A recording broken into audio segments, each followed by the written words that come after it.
Anyway, guys, do we want to start the whole show? Or? Let's get it. All right. Welcome back to the Loaded Slate Sports Podcast, boys. My name's Ashton Rodebeck. My name's Ryan Chapko. What's going on, guys? I'm Jack. We here had a huge AFC/NFC championship weekend in the NFL. Some good matchups here. I feel like it goes without saying that we're blessed to have these two matchups with these four teams because they are truly the best four teams in football this year.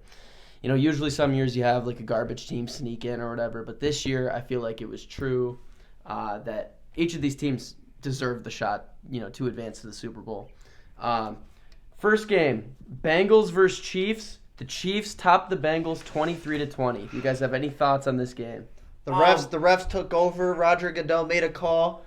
I think he saw Pat Mahomes flop, and he didn't want his golden child to get their ratings down. So that was a horse shit that what we watched. What I saw was one quarterback embracing the bright lights and embracing the pressure, and another one wilting and fumbling under the pressure, throwing multiple interceptions, turning the ball over, and I think he was sacked 5 times in this game.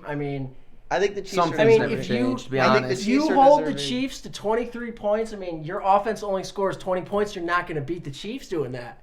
You're not going to beat the Chiefs doing that. I don't know. I thought you can't deny the call was bad. I thought the Chiefs' defense really was the story of this game. I think they improved in the offseason. They sacked Joe Burrow 4, 5, 6 times. I don't know what the exact number was. A bunch of damn times. It was like 3 times on one drive. In the first quarter, he was on his backside. Yeah, sacked 5 times. He was on his back. The Chiefs were my prediction though, so I'm not gonna be mad. But I'm saying the refs that one call was pretty season defining. Yeah, I'm willing to sit here and face the music. Obviously, my pick didn't advance to the Super Bowl, but that call, late hit out of bounds or whatever, the unnecessary roughness at the very end of the game was a little bit soft. It was a push. It wasn't a hit.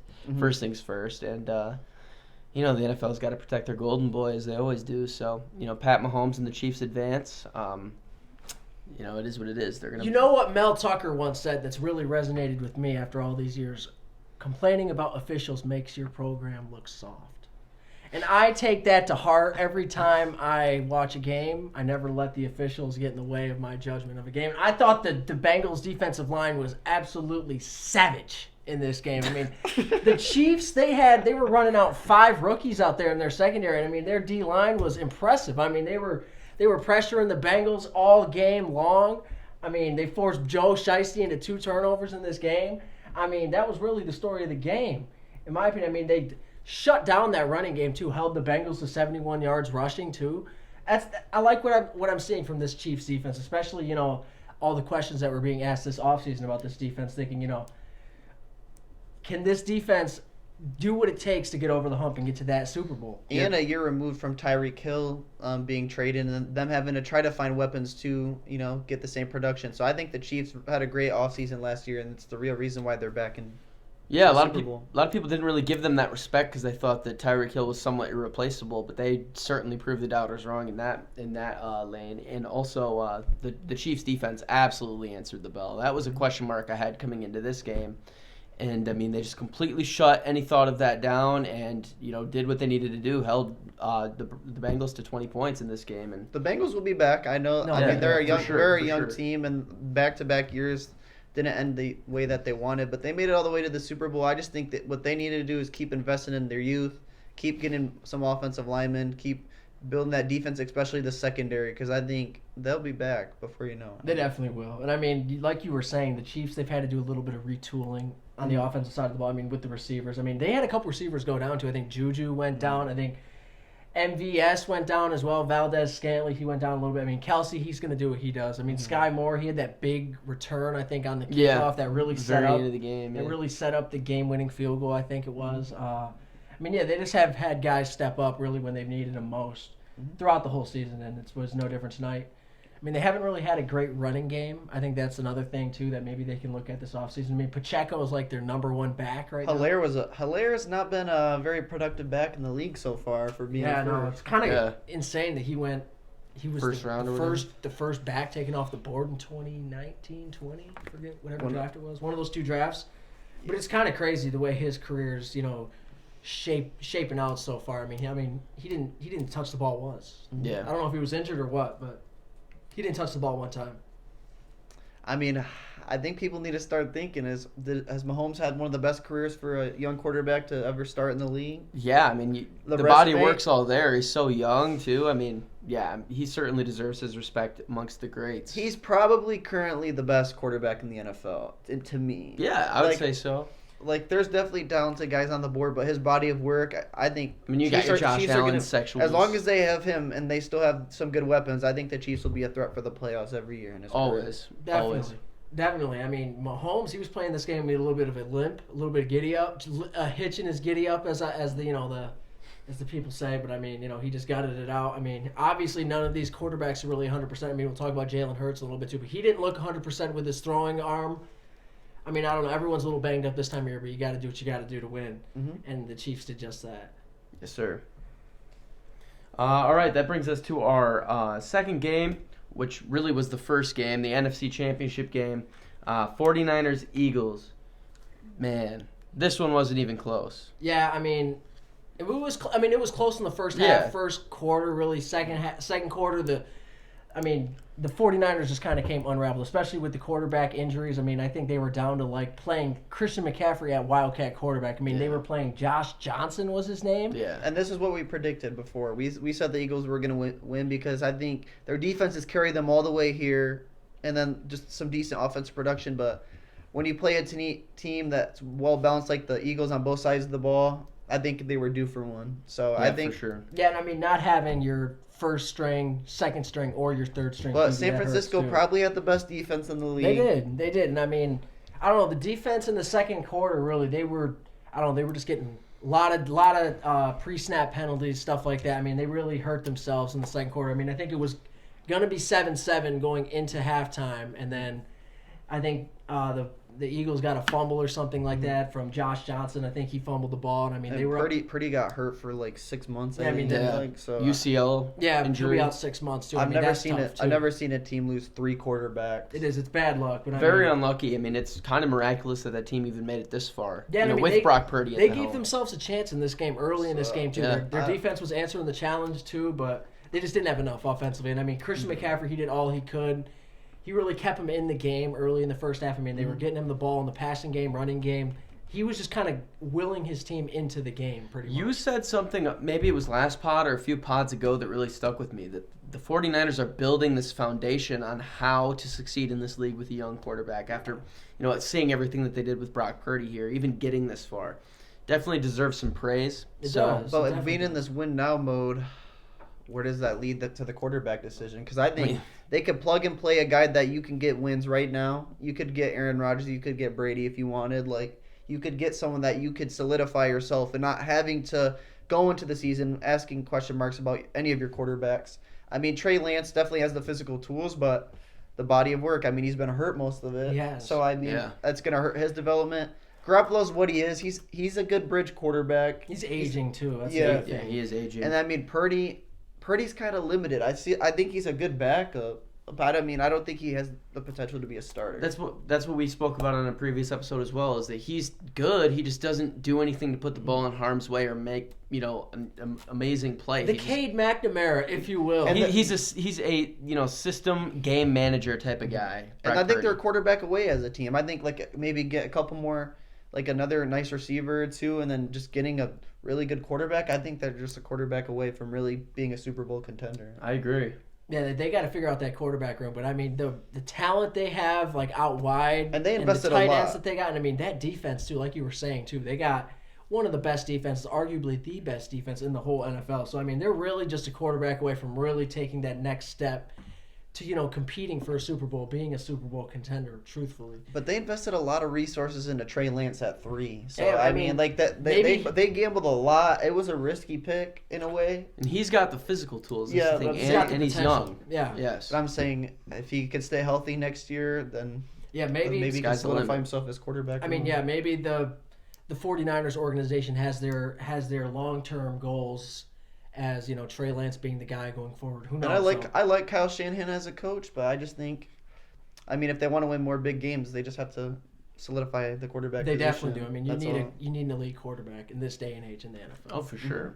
And then on the Eagles side of the ball, I mean, they were just continuing what they were doing all year long. They were dominating from week one pretty much. I mean, adding A.J. Brown in the offseason for a first-round pick was a steal. He's a top 10 receiver in the league. Devontae Smith, I mean, Miles Sanders. Insane catch. That catch was incredible. One-handed catch. I don't know if you want to drop that catch for sure. I'm definitely going to drop that catch. That was crazy. Nasty. Jalen Hurts has proved a lot of doubters wrong, I think, this year. I mean, there were some question marks coming into the year, like maybe they were a quarterback away from getting this far. I mean, was Jalen Hurts too young, too unproven? But I think Jalen Hurts had a great year, all things considered. I mean, they invested in him. They invested in the weapons, and they had a really good draft, especially getting big boy Jordan Davis up front. So, I mean, this is just what they were continuing. Yeah, I saw a crazy stat where, like, Jalen Hurts and Jordan Davis, where they play in games together, they're like 15-0, or not 15-0, they're like 10-0 or something ridiculous like that, where they're never lost a game with both of them playing. I mean, just goes to show you really need to have the talent up front, especially on the defensive line in this day and age in the NFL. I mean, and they've been drafted as good as any team the last couple of years. They got Hargrave too. They got Hurts at like the 52nd pick. I mean, like that's a steal. First things first, yeah. Mm-hmm. I mean, getting to Kobe Dean. I mean, getting all of them. I mean, getting big play Slay and Bradbury in your secondary. Those are two really good corners. I mean, overall, I think they had the more well-balanced team in the league this year. Yeah, for sure. I mean, they got a reliable running game behind Miles Sanders. Oh, definitely. I mean, they got Kenny Gainwell, too. Yeah, I mean, he's like their third-string back, and, I mean, he's been playing great these last couple of playoff games. There really isn't a spot on this team that you think, okay, well, maybe they're a little weak on it. They're just a very well-rounded team. Are. And, you know, I don't want to speak too soon. I don't want to get ahead of our, predictions part of this episode, but I like their chances going forward. I do too. I mean, what's not to like, really? Yeah. I mean, they just got a great team. I think it's going to be a great Super Bowl. I mean, two of the best teams in the NFL right now. Yeah, literally. I mean, who couldn't have asked for this? I mean, this is awesome right here. And they got Hassan Reddick played an insane game on defense too. He's a beast. Linval Joseph too. They got Avonte Maddox too, right? Oh yeah, from Detroit. Yeah. You want to know who Hassan Reddick is coached by? BT Jordan. Oh yeah. My guy. Yeah, I bet he travels to East Lansing to work out with him. Nah, but I mean, I'm really interested in this upcoming matchup. I have a differing opinion, maybe, because I don't know if I can bet against Mahomes. But should we announce it? Are we ready to advance to the predictions for the Super Bowl? I want Jack to start this out. Me? Oh man. All right, Jack. Eagles versus Chiefs, Super Bowl 57. Hold on. I want to get the line up here first. I want to see what we're really looking at here. Because Vegas always knows. What Super Bowl is this? 57. 57, man. It's a lot of Super Bowls. So how was your guys' day? Good? Pro Bowl's next. Pro Bowl's next? We ain't tuning in. We ain't talking about the Pro Bowl. We're gonna announce, so we're not talking about that shit. So this game is gonna be played in Glendale, Arizona, home of the Cardinals, guys. And a little surprising here. I mean, Eagles are laying 1.5 here. I saw a stat, insane stat before this game too. The winner of this Super Bowl will have more home wins than the Cardinals will, I think it is, since it's being played in the Cardinals' home stadium. I thought that was a little insane. They didn't win a single home game this year? I guess not. I didn't know Arizona that. down Cliff bad. Kingsbury folding. I didn't realize that. Hope you're enjoying Cancun, Cliff. Didn't they part ways? Isn't he getting paid like a shit ton of money to sit in Cancun or something like that? That's awesome. Well, I hope I get that job. With his absolute dime of a girlfriend, and I mean, that house that he has. And his house. Was awesome. I mean, remember the draft when he's sitting in front of the TV in his big house with the infinity pool? I mean, he's crazy. He's crazy, but he's out of a job right now. Even with Cliff not winning, he's winning. He's filing for unemployment. He's winning. He's winning still. He's getting paid. He's getting that bag still. But listen, I don't know. I think this is a great game. Both teams are 14-3. Two of the best records in the NFL. I don't know, though. I like the Chiefs in this game with the championship pedigree that they have. I like them to get this done, but I don't know. I think that Patrick Mahomes injury is a little scary, though. The way he was looking, he did not look 100%. I mean, usually you see him making more plays on the run like he was. I mean, you didn't really see that. I mean, he's got a couple weeks to peel off for sure. So I think he'll be near 100% for the Super Bowl. He is. I don't know. I like the Chiefs just slightly in this game, similar to the Bengals. I think they're going to find a way, just by the skin of their teeth, to get this thing done. By any means.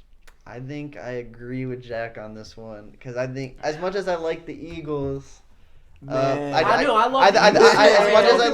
love the Eagles too. I think this game in particular, this is where Mahomes cements his legacy. This is where he plays best in the big games, throwing to his targets. I mean, I think that's just gonna get the job done. I mean, no hate to the Eagles. I just think I think it's gonna be a great game. I think Hurts is a great quarterback in his own way, but I think Mahomes is gonna outplay him, and I think it's gonna be the deciding factor here. Hey, listen, I agree with everything you boys just said. Right, I wholeheartedly respect this Kansas City Chiefs team and Patrick Mahomes. They have the pedigree. They've been there before. I mean, so the Eagles are just different, man. The Eagles had the pedigree too. I mean, they literally made the Super Bowl a few years back. I just think this Eagles team is different. They're talented. They are very talented. They got all the weapons on offense. They got weapons on defense. I think Jalen Hurts has better weapons than Mahomes. I agree. So with that being said, and I mean we spoke on the Eagles already, their defense and just everything that they do. I'm gonna take the Eagles in this one. Honestly, I'm gonna put my reputation on the line. I'm gonna take the Eagles in this one. Also, this is totally. I think that's a very dangerous line. Honestly. What was the betting line for that? Negative 1.5. I think that's a dangerous Eagles line. favored. Okay, yeah. It's interesting. Yeah, it's interesting. So if you're a betting man, keep your eyes peeled to keep all of our points in mind. Hey, when we did the show last Tuesday, previewing the Bengals-Chiefs game, the line opened up at Bengals -1.5, and then by the time kickoff rolled around, I think the Chiefs were favored by 3.5. So who knows? These lines can change quite a bit. Crazy. From now until kick in 2 weeks too. So we're still 2 weeks out from that. I'm feeling good about my pick because I found this post on Twitter. This dude had predicted the last 10 Super Bowl champions. I saw that. Is that real or is that I don't fake? know if this is real or not, but he's got the Eagles winning this year. So I feel like my homie's backing me up. I saw that same tweet actually. Yeah. So I did look at it. Some good juju maybe for the Eagles. I did see it. It's on my radar, but I don't know. I like the Chiefs. Yeah. I like the Chiefs, and I mean it's gonna be a great game though. 6:30 kickoff in 2 weeks. Next weekend we have who's performing at the halftime show again? Rihanna? I believe it's Rihanna. That's what I thought I heard. All right. If you're at halftime show, get your food, go to the bathroom, ignore that bullshit that you're gonna watch, and tune in to the Loaded Slate Sports podcast. Halftime show. Exactly. We'll have a better halftime show here. We're gonna be streaming this game. We're gonna be watching it. Live coverage here at the Loaded Slate Sports HQ. Exactly. And shout out to Eastside Fish Fry. They're giving us the food that game. Yes, sir. Right there. We're gonna need that crack chicken for the Eastside Fish Fry. Hey. And shout out Frank's Press Box. Yes, sir. That's church, baby. Anyways, tune in. Exactly, and I think we got a whole nother segment of the show to get into. We want to talk about as well some coaching moves that have happened just as of today. I think we had 2 huge bombshell news. A lot of bombshell news happened actually just today too. So we wanted to jump into that too because it's NFL related. Head coaching moves. I mean, those are huge moves. There? Okay, no. There was Frank Reich got hired by the Panthers last week as well. That bum got hired by the Panthers. Okay, let's start it out. You want to talk about that? Yeah, Ryan. I'll talk about Frank Reich.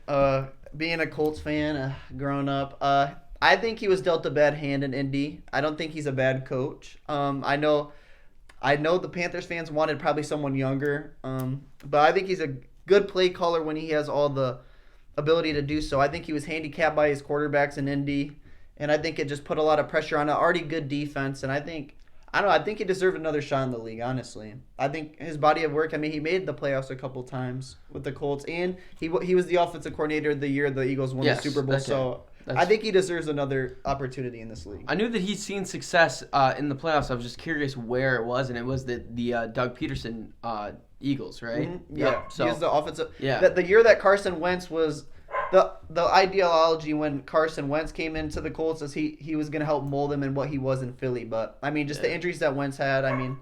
Really, the big news of the day really was coming out of Denver, though. I mean, the Denver Broncos, I mean, they can't go 1 year without, splashing the headlines here. I mean, they backed up the Brinks truck here for not a player, a head football coach. I mean, reports from Ian Rappaport show that they're giving up a first-round pick and likely a second-round pick for Sean Payton, the New Orleans Saints head coach. I mean, what are your guys' reactions? I mean, this is a lot. I mean, considering what they had to give up for Russ just a season ago, and now they're giving up all this.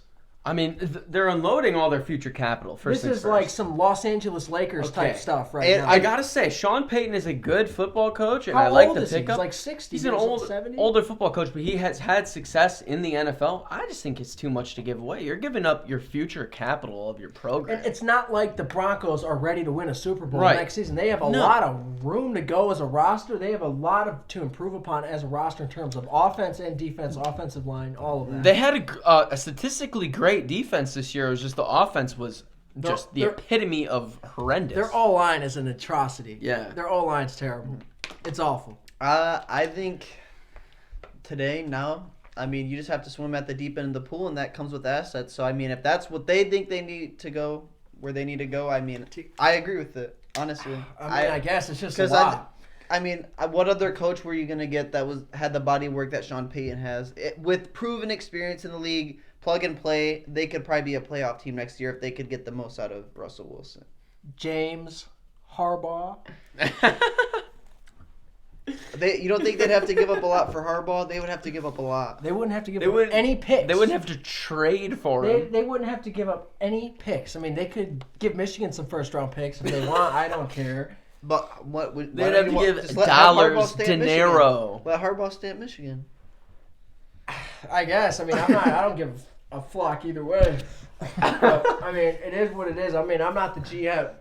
But I'm just interested to know where the Broncos are going to go. I mean, they're handicapped from that Russell Wilson trade. They gave up 2 firsts. They gave up a promising young tight end.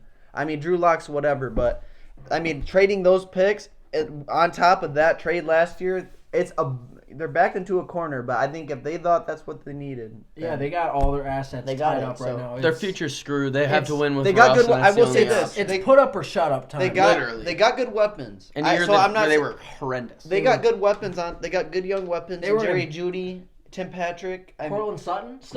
Yeah, so they got good young weapons. The O-line is an absolute must. Get Peter Skoronsky. I mean, they got no first-round picks. He's going first round. They got Javonte Williams in the backfield, too. I mean, I guess. They got good weapons. I mean, maybe Russell Wilson still got some good years left in the tank. Don't believe what people say. I mean, his body of work is good, too. Maybe it was just a bad year with the bad O-line. Awful O-line. A disastrous head coach. I mean, and Nathaniel Hackett was not a good coach, so I think it was that was the biggest news of the day. I think it was doomed from the beginning, really. But I mean, I think it's a step in the right direction. But I think their roster needs to improve. It'll take a few years. Does Russ have a few years? Does Sean Payton? Didn't they give him like a fully guaranteed contract? How old is this guy? We got to think about 30 plus. Russell Wilson's probably 33. No. The HC down there. Sean Payton. 59 years old. Is he really? That's not that bad. That's about right, actually. Yeah. He looks so much older than that. He looks like he's about ready to die. Dudes are coaching into their 60s, so I mean... Yeah, I mean, Mark D'Antonio, he was coaching until his late 60s. I mean... I thought he was 64 or 65 when he retired, but... Yeah, but I mean, Either way, if the Broncos... Biggest news of the day. I don't hate the move. I like the coach, obviously, but I don't think that it was worth the asking price. I don't think it was worth... selling away the future. Yes, because I mean, chess moves by the Saints. By the way, they're playing chess moves. Yes, they're looking to get their quarterback of the future here soon. Now they got the capital. If they want to make a trade up, if they want to make a bombshell, so you want to talk about another team that has a sneaky good defense, a sneaky good roster. It's the Saints. Yeah, they had a really bad year last year. They have a very good defense. They have. They could kind of do a 49ers thing here where they just take a flyer on a late guy in the rounds here and just try to develop him similar to Brock Purdy. I mean, they have a very good defense. Jameis was injured all season too, and he showed something in the beginning of the season. I say use those picks and go all in on a QB in the draft. I mean, you're not going to be very good when you're starting Andy Dalton at quarterback when he's normally your third or second string. You got a very good roster down there. You have a sneaky good roster. In New Orleans. Could you imagine? They got Chris Olave. Could you imagine if they invested all their assets into getting Bryce Young? I mean, with those young weapons there, I mean, I think that'd be the move. I'm hearing talks out of Chicago that they're going to take Bryce and move Fields. Why would they move Fields? I don't agree with what I heard, but I mean, I've seen rumors. Best. Fields would have a big trade market all around the league. That would be a disastrous move by the Bears. By the Bears. Should the Lions? You think so? Should the Lions make a call? Lions should make a call for Justin Fields. I'm kidding. No, they definitely should not. They got Goff. We don't want that. What? I don't think the Bears should blow this up. I mean, it's a little early. This is like Justin Fields' first full season in the NFL? Something like that. They have an atrocious O-line, too. I mean, they do, but I mean, Justin Fields was like their lone bright spot. He was starring for them. They gave up their 32nd pick for Chase Claypool. I would remain the holding pattern if I were the Bears. I'd wait it out. I mean, I wouldn't try to trade up and get Bryce Young. I think the Texans They're not going to trade up because they own the number one pick. Oh, my God, they do own the number one. The Bears own the number one pick. How did the Texans fumble away the number one pick? Because Lovie Smith fucked him over. Oh, my God. Lovie Smith went for How? 2. On the Colts, they beat the Colts, so I mean, you really could blame the Colts for this monstrosity. I don't know. I'm just saying what I saw. I saw on Twitter that there are rumors that they're going to select Bryce Young with the number one overall pick and move Justin Fields. What about Jalen Carter? I've been hearing a lot of Jalen Carter buzz in the top 3. Yeah. Was there another coaching move? Yeah, there was another. So the Texans as well. D'Amico Ryans is a good young coach. I think. But the thing about the Texans here with the second pick and everything. So couldn't they have just made this move last year? So I mean, he's the defensive coordinator, right? Down for the there 49ers. In 49ers? Yeah. So is this going to be like another 1-year rental thing with like a Lovie Smith situation? No. Where he's a good young coach. He's a good young coach that wasn't used as the bridge like Lovie. But I'm saying like they could have made this move and gotten some more players that fit that coaching system last year. I think the Texans just as a whole franchise just fumbling DeAndre Hopkins, Deshaun, and everything.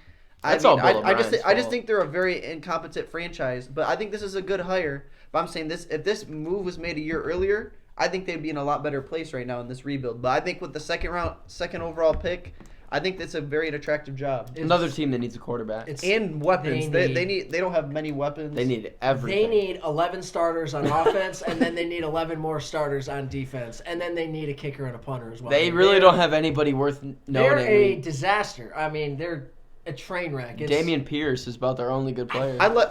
They're in a bad division. I think if they got the quarterback of the future now, I think they could turn this around pretty fast. But I'm saying I still think D'Amico needs 2-3 good years to really turn this around. Stingley too. He wasn't as good as Sauce was. He wasn't as good as Sauce. He wasn't what everyone thought he was going to be when, his first season at LSU. Everyone thought he was because he was like long rangy. They're also supposed to have Mechie, but Mechie obviously had what was he? He had like a heart condition or something like that. So who is there? They have Brandon Cook. Is Brandon Cooks? Brandon Cooks Nico? And Nico Collins pretty start? much. He probably plays. Yeah, it's pretty much him and Nico, and then Damian Pierce ran the show.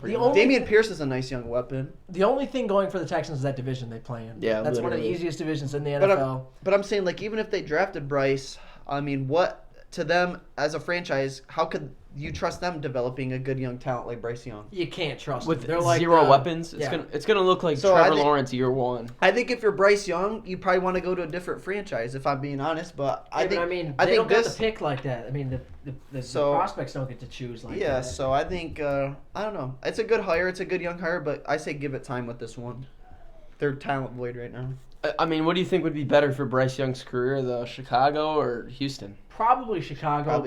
I think Chicago has the same front office failures just as much as the Texans. Yeah. I mean, how many years has the Bears gone with a shitty offense? It's like ever since been a long time, and just a bad O-line. Jay Cutler years were just mediocre offenses with just wasting historic defenses every year. Pretty much. I think they were pretty much just rolling as far as Matt Forte could carry him back then. I think this might be a trade out spot with the Bears, though. I could see them if they just want to load up on just talent and just invest. I think that's what they should do. I think keeping Justin Fields is the correct move. He's so young, and he's probably the best quarterback from that draft class, if we're being honest. But I don't know. I think if they traded back to a quarterback-hungry team and went back at just a few more picks and drafted all defense and a couple weapons, I think they'd just be in a lot better spot. It don't matter. Lions division next year, baby. It don't even matter. Was there any other coaching hires? No, not that I've seen other than we mentioned Frank Reich, Sean Payton, and D'Amico There's Ryans. a couple, I think, still on the board. The Cardinals haven't made one yet. Cardinals have not made one. So there's 2 more jobs open, I think, the Indianapolis Colts and the Cardinals. I haven't been hearing much on the Cardinals job so much, but I think it's an attractive job from all I see. I mean, Kyler Murray, I mean, he's a big contract, but they do have good weapons there. I just think, honestly, just some real retooling in Arizona, and they could be a playoff-hungry team. Exactly. I think that job is probably the most attractive job of any of the other. And I thought that's where Sean Payton was going for all along. So I thought that him going to the Broncos caught me a little bit by surprise. But I think if they could get a really offensive-minded head coach in there that's not Kingsbury, that has a better body of work, I think they'd just be in a better spot next year to potentially make it back to the playoffs. Yeah, for sure.